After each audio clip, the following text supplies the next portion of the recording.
Welcome to Samba Samba. Enjoy the video. In this video, I will explain how to connect a dropper post cable. First, gather your essential tools: cable cutters, a 5mm hex wrench, and a 2mm hex wrench. Make sure your dropper post is fully extended before you start.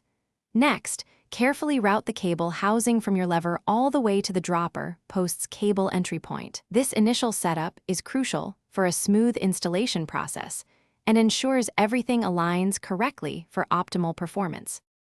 Now, let's focus on the lever connection. Carefully secure the cable end into the dropper lever mechanism, ensuring it's seated properly. Once in place, you'll want to adjust the cable tension at the lever. This fine-tuning is essential for achieving optimal performance and a responsive feel.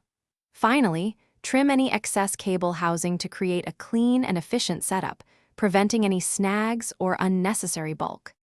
Moving to the dropper post itself, gently insert the cable into the actuator mechanism. This is where the magic happens. Secure the cable firmly using the provided barrel or clamp bolt, making sure it's snug but not over-tightened. It's vital to ensure there is absolutely no slack in the cable. This guarantees immediate and precise dropper post activation every single time you press the lever, giving you full control. With the cable connected, it's time for final adjustments and testing. Actuate the lever multiple times to test the dropper post's functionality, observing its movement. Fine-tune the cable tension for smooth and consistent operation, aiming for a crisp response.